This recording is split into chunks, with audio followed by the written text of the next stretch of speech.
Before I knew it, the badge knocked on my car window, and I was taken to jail. Everyone worked with Johnny Cash. Bob Dylan, Chris Christopherson, Willie Nelson, and even Juan Jennings. However, he drew a line after one spectacular night. He had been friends with the celebrity he declined to collaborate with again. After sharing stages and going on tours together, they were betrayed. It had nothing to do with fame or fortune. It was intimate. Cash kept the name to himself. Silently, he erased all the pictures, all the recordings, all the memories. His family and band knew why, but the reality has remained hidden up until this point. On February 26, 1932, Johnny Cash was born in Kingsland, Arkansas, a small hamlet. J.R. Cash was his true name. During the Great Depression, Ray and Carrie Rivers Cash, his parents, were struggling cotton farmers. One of the most difficult periods in American history was this one. The economy was in ruins. Jobs had disappeared. Additionally, families like the Cashes frequently lacked sufficient food. Johnny's life was influenced by poverty and adversity from the beginning. Every meal was important. Every dime was taken into account. His music had a profound, genuine power that people sensed in every word he sang. Because of these early hardships, his family relocated to Doss, Arkansas, when Johnny was 3 years old. This action was a component of the New Deal, a program that President Roosevelt launched to assist low-income families. The Cashes received 20 acres of farmland and a modest 5-room home. Doss was not an easy place to live. The family toiled diligently in the cotton fields for many hours. However, they had a chance, and that chance was crucial. Surrounded by families who were struggling to make ends meet, I grew up in Doss, taught Johnny the importance of hope, loss, and strength. He would never forget any of this, and it would give his song significance. His mother, Carrie, taught him gospel hymns and folk tunes at home. These tunes became into the centerpiece of Johnny's repertoire. They were more than just songs. In times of darkness, they provided light, consoled, and recounted stories. Johnny adored these songs' profound feelings and straightforward, impactful lyrics. His voice and style were influenced by the lessons he acquired at his mother's side. Even in his early years, the harsh reality of his surroundings gave his music a depth that set it apart. Johnny never forgot what occurred to him when he was 12 years old. Jack, his older brother, suffered severe injuries in a sawmill accident. A week after his injuries, Jack passed away. Johnny was devastated. He admired Jack and loved him. Their father made matters worse by accusing Johnny of not being with Jack at the time. Johnny carried the loss, the guilt, and the grief with him throughout his life. His compositions about grief, remorse, and the pursuit of peace reflected these emotions. Johnny turned to music as an escape. He sang for neighbors, at school, and at church, despite his family's financial difficulties. He performed folk, gospel, and any narrative song. People listened to him because of his sincere manner and rich voice. These modest beginnings prepared the way for his future and aided in his development as a performer. Johnny enlisted in the U.S. Air Force at the age of 18. During the Cold War, he served for 4 years, primarily in Germany. He was responsible for decoding Morse code and listening to Soviet radio signals. It was serious, hard work. Johnny was the first American to learn about Soviet leader Joseph Stalin's passing in March 1953. Up the line, he sent the news to President Eisenhower. It's nearly impossible to imagine the future guy in black, listening to music in a quiet room, and being the first to learn about a game-changing development. Johnny spent only $5 in his first guitar while he was stationed in Germany. He started a band named the Landsberg Barbarians with a few mates. They performed on the radio and at military dances. Johnny also began penning tunes. Folsom Prison Blues was one of them. After watching a movie about the prison, he penned it. I hear the train a comin' in that well-known line. From those lonely evenings abroad, it's rolling around the corner. Johnny had his dream set by the time he retired from the military in 1954 as a staff sergeant. He had a drive, a style, and tunes that were unstoppable. Johnny Cash returned to civilian life with nothing but ambition and a restless heart after serving in the U.S. Air Force from 1950 to 1954.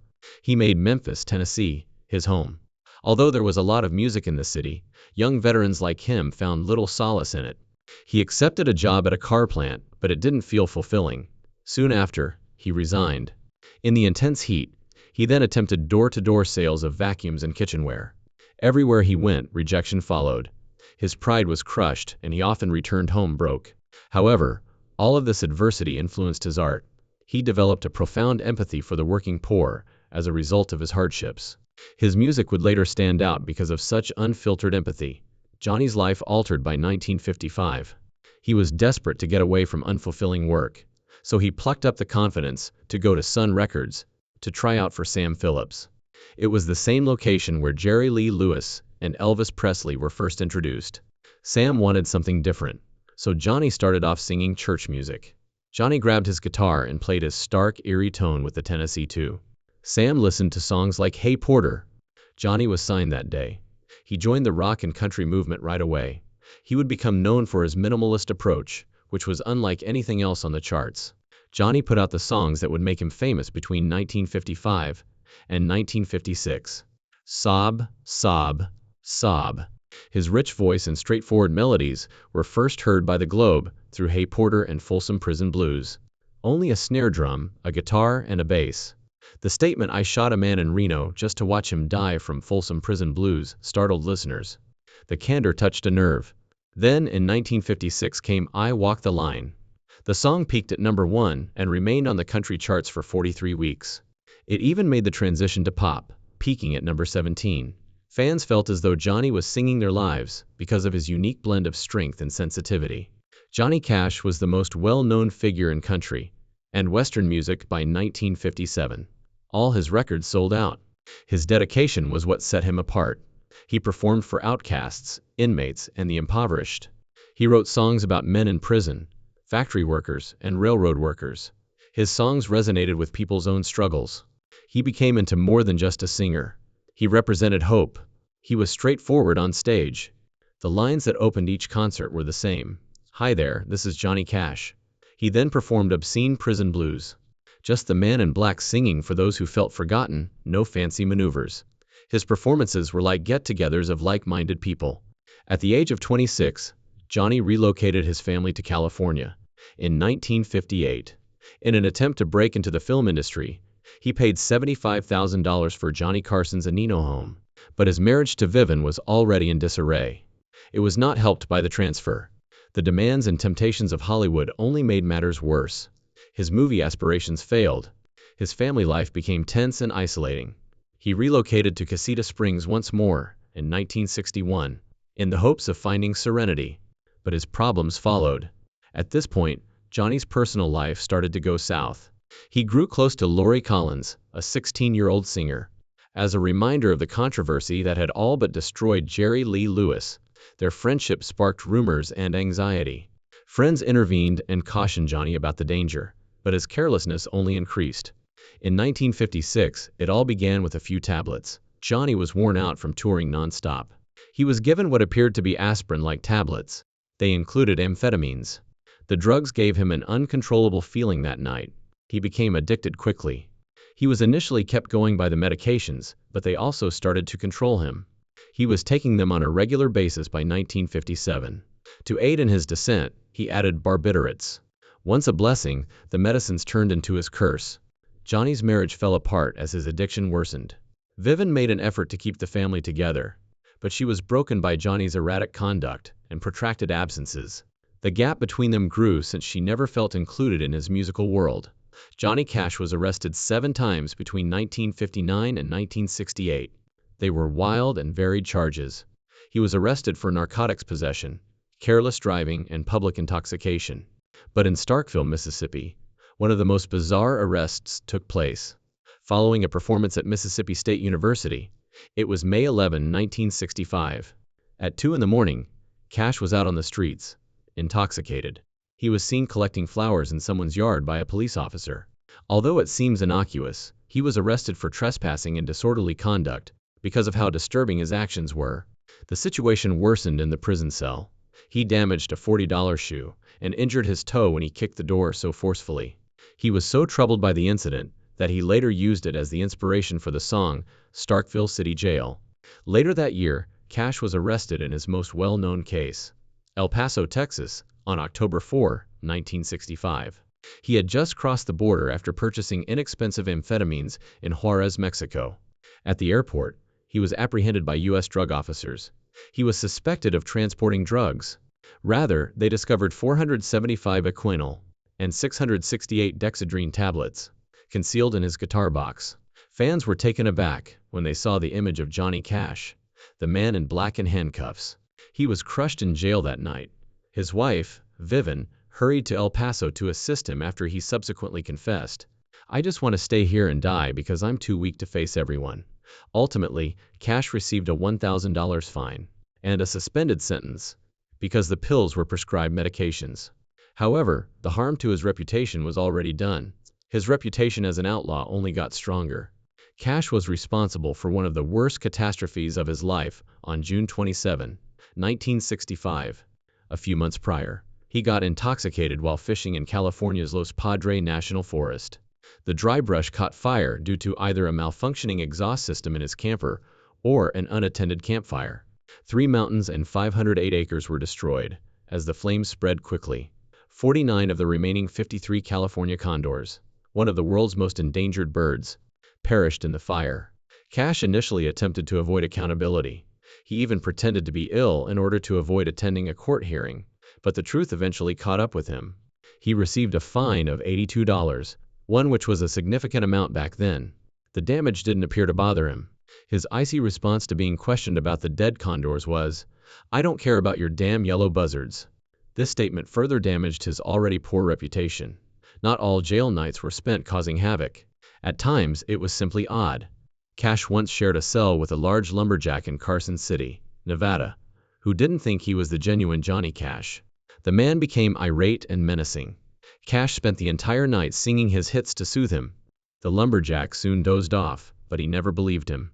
Cash escaped injury over the night. Johnny Cash's life had collapsed by 1967. His world had been overtaken by the drugs he used to cope with the pressures of touring. His body started to fail because he ingested so many barbiturates and amphetamines. He could hardly sing since his throat became so dry and damaged. His voice was gone, therefore he had to postpone recording sessions and performances. He described himself as a walking death vision. It was more than simply words. He appeared thin, frail, and crazy to his buddies, but many assumed it was nerves. Few saw the extent of his drug-induced death. Cash continued to wind up in jail and hospitals.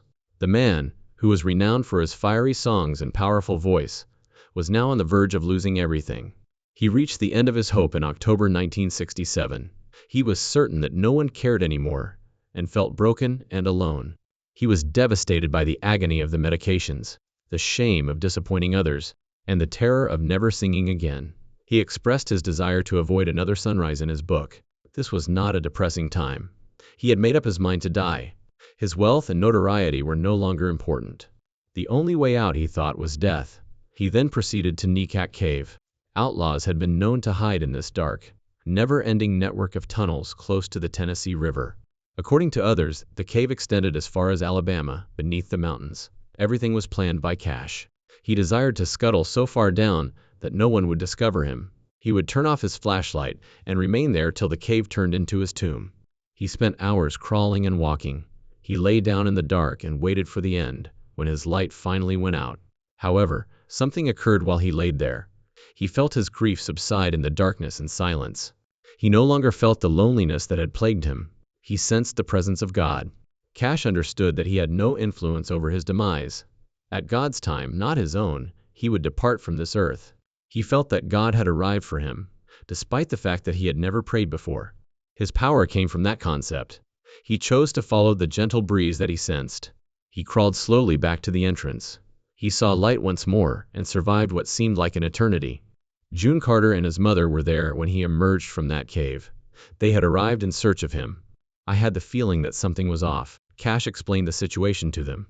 He pledged to stop taking the medicines. That day turned out to be pivotal. He checked himself into a recovery facility. In order to persevere through the agony of withdrawal, he turned to his Christian faith. He was clean by November 11, 1967.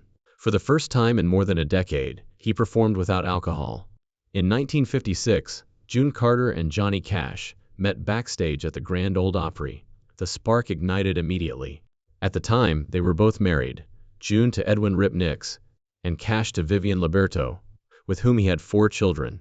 A strong physical attraction quickly evolved into something more profound.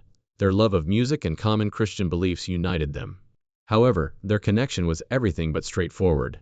It was a time of intense emotional fluctuations, guilt, and concealment. It was made more difficult by Cash's increasing drug use, his never-ending touring, and the public's unceasing scrutiny. June, vivacious and gregarious, became his mentor amid the chaos of celebrity. Quiet and timid, Cash relied on her strength, but their families suffered because of their closeness. Once concealed, the incident gradually came to light. It was heartbreaking, particularly for their kids. In the 1960s, the pressures increased along with Cash's notoriety. The tours appeared to go on forever. The cameras were never far away. Cash found it all difficult. The pressures overwhelmed him, and he detested the limelight. His lifeblood was June. She managed the confusion. She sustained him. She even saved him after a horrific vehicle accident that left him with a shattered nose and missing teeth, as well as during drug overdoses. But the cost of their relationship was high. In 1966, Vivian filed for divorce, incapable of enduring the devastation brought forth by drugs and the treachery. For years, their daughters carried the burden. Despite everything, Cash and June's love simply deepened. They got married in 1968. Their lifelong friendship would forever alter both of their paths. An important turning point was their marriage. It was more than simply love as they exchanged vows on March Honest, 1968. It marked the beginning of Cash's comeback. June's unwavering support enabled him to overcome his obstacles. He found the strength to maintain his sobriety and repair his reputation with her by his side. Singing duets like Jackson and It Ain't Me Babe, and presenting the Johnny Cash Show, they lit up the stage together. Fans sensed their genuineness and observed their chemistry. Cash became the man in black, a representation of the poor and the forgotten, with June's support. The movie Walk the Line subsequently recounted their legendary love tale. It transformed Cash into a cultural figure, renowned for his compassion and tenacity. Transforming him from a fading star, Cash startled the globe with a daring move that same year. He gave 2 performances at Folsom State Prison on January 13, 1968. A huge hit was the record, Johnny Cash at Folsom Prison. Despite little promotion from his label, it reached the top 15 nationally and topped the country charts. Folsom Prison Blues, his single, became a number 40 hit and earned him a Grammy in 1969. Cheers of Inmates, Clanging Doors, the album's unadulterated sound, sounded urgent and authentic. It was eventually listed as one of the 500 best albums of all time, and sold over 3.4 million copies in the United States. Cash repeated the feat at San Quentin in 1969. There was more to these prison recordings than just amusement. They exposed America to the grim realities of incarceration. Cash became an advocate for reform and a hero to the inmates. Despite his reputation as an outlaw, Cash never spent more than a night or two behind bars, which is astonishing, yet he felt a connection to people who were incarcerated. After listening to Folsom Prison Blues, prisoners started writing to him. Despite power outages due to storms, he responded by giving his debut performance at Huntsville Prison in 1959. He performed unpaid in prisons for more than 30 years. He took action because he recognized himself in the inmates. He was aware of that, yet he may have been one of them if circumstances had not changed. He begged for jail reform in front of the U.S. Senate in 1972. People's perceptions of prisoners were altered by his lyrics and music. He demonstrated their right to respect and a second chance. Cash's kindness was not limited to inmates. He published Ballads of the American Indian, Bitter Tears, in 1964. It revealed the harsh realities of land theft and unfulfilled promises. A Native American military hero who died broken and forgotten was the subject of the song that stood out the most, The Ballad of Ira Hayes. The music was silenced by radio stations. Cash retaliated by mailing the music to more than 1,000 stations himself and denouncing weak DJs in Billboard. His stance was effective. On the country charts, the song peaked at number 3. The album peaked at number 2. Bitter Tears is now regarded as one of the most audacious protest recordings ever produced. Cash demonstrated once more his willingness to speak up for those without a voice. A memorable event occurred at the White House on April 17, 1970. After a terrible ordeal in space, the crew of Apollo 13 returned to Earth safely on that day. It was the proudest day of President Nixon's life and the nation's history. Nixon invited Johnny Cash to play at the White House that evening. It was more than simply a concert, though. Nixon had a strategy. At a time when anti-Vietnam War demonstrations were rocking the country, he felt that having Cash perform would help him win over Southern voters. Cash felt like the ideal choice because of his clean image and country heritage. Cash was requested to perform 3 songs by Nixon's crew. His popular song, A Boy Named Sue, was one of them. The other 2 were Guy Drake's Welfare Cadillac and Merle Haggard's Okie from Muskogee. Those who disapproved of the hippie movement and made fun of welfare clients were fond of these tunes. Cash rejected the other 2, but he consented to sing A Boy Named Sue. He initially claimed that it was because he didn't have enough time to practice and didn't know them well enough. Later on, though, he came clean. He claimed that those songs were rife with hatred for those who were working for change and the impoverished. They contradicted all of his beliefs. Cash selected his own set list instead. That evening, he performed 12 songs. Some were his own, such as What is Truth, which supported youth and their freedom to challenge authority. Others featured Ira Hayes' lyric, in which a Native American war veteran who encountered bigotry and a man in black explains why he dressed for the oppressed and forgotten. He even featured gospel tunes. It seemed as though Cash was addressing the president directly when he sang What is Truth just 10 feet from Nixon, questioning his beliefs while remaining composed and courteous. Moments like these were common in Johnny Cash's life. Times when, despite the difficulty, he stood up for his convictions. But he also displayed his wild side. While staying at a hotel in Omaha, Nebraska, in the 1950s, Cash made the decision to play a memorable practical joke. He purchased 500 newborn chickens and set them free, 100 on each of the 5 levels of the hotel. The mayhem was amazing. Little girls ran all over the place. Employees and visitors rushed to apprehend them. The sound reverberated throughout the corridors. It was pure Cash, humorous and messy. Something much more dangerous occurred years later. Cash raised a wide variety of animals on his 175-acre property in Tennessee. He owned wild boars, buffalo, and llamas, but he was almost slain by an irate ostrich. The male ostrich, Waldo, became cruel and erratic in 1981 when the female died during a hard winter. Waldo attacked one day. Cash reached for a 6-foot stick. However, it was insufficient. The massive bird, which weighed over 300 pounds and stood almost 9 feet tall, kicked him so forcefully that it split his stomach open all the way to his belt and broke 2 ribs. His life was spared by that belt buckle. The bird's razor-sharp claw would have ripped him to pieces without it. Cash held his internal organs together as he staggered off. He was aware of how near death he had been. He took a while to convey the narrative.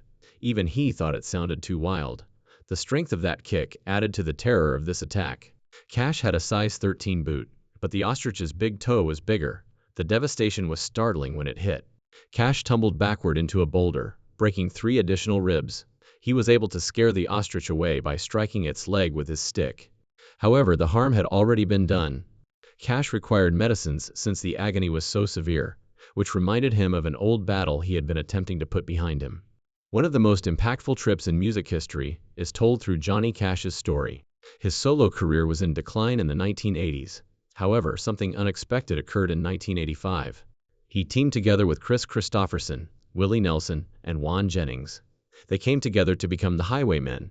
The title tune from their debut album, Highwaymen, shot to the top of the country charts. Jimmy Webb wrote it, and it became a rallying cry for the outlaw country movement. There was more to the bunch. 1990 saw the release of Highwayman 2, while 1995 saw the publication of The Road Goes On Forever. The beginning of their story was what made it even more amazing. In 1984, the 4 icons traveled to Switzerland for a Christmas television special. They agreed to record together after spending the night singing together in a hotel room. Only Willie Nelson was still receiving radio hits at the time. The others were thought to be too elderly. The Highwaymen, however, disproved everyone's assumptions by garnering Grammy nominations and even resolving a name dispute with a folk group from the 1950s by performing together. However, Johnny Cash was once more having difficulties by the late 1980s. His records were failing to sell. His condition was deteriorating. He was struggling with addiction. After 25 years, he was dropped by Columbia Records. He performed for ever smaller audiences. Then the pivotal moment arrived in 1994. Cash was given a shot by hip-hop and metal producer Rick Rubin. Rubin had a straightforward idea. Cash should only use his guitar and voice when recording. No overdubs, no studio tricks. American Recordings, the album, was released on April 26, 1994. The album was Cash's 80 Honest. At Rubin's house, He recorded more than 100 songs. Many were completed in a single take. The Globe was shocked by the record. For Best Contemporary Folk Album, it took home a Grammy. Cash was discovered by young listeners. People were reminded of why they had always liked him by his honest lyrics and unvarnished voice. Cash recorded what would turn out to be his most eerie composition in 2002. His 9-Inch Nails ached. Cash was 71. Even though he was weak and ill, his voice was strong and full with years of grief. He appeared at his dilapidated Tennessee house in the music video. It combined archival video of his heyday with pictures of his deterioration. June Carter Cash, his wife, also showed up and gave him a heartfelt, loving gaze. A few months later, she would die. Even the original author, Trent Reznor, was stunned by the video, which took home huge accolades. That song isn't mine anymore. It turned into his farewell to the world, Johnny Cash's last great hit. Cash accumulated accolades that very few musicians ever achieved throughout it all. Among his 13 Grammy honors was a 1999 Lifetime Achievement Award. He was inducted into the Rock and Roll Hall of Fame in 1992, the Country Music Hall of Fame in 1980, and the Gospel Music Hall of Fame in 2010 for his contributions to music. The only person to violate those lines in that manner was Elvis Presley. Cash was honored by the Kennedy Center in 1996. His songs were praised for serving as a voice for all of life's hardships, including love, loss, redemption, failure, and rehabilitation. It seems like the world lost more than just a performer when Johnny Cash passed away on September 12, 2003 at the age of 71. Many claim that he died of a shattered heart, and his death occurred only 4 months after June's. He left more than 1,000 tunes behind. Prisoners, the impoverished, the broken, and the lost had all been represented by his voice. That voice endures even after his passing.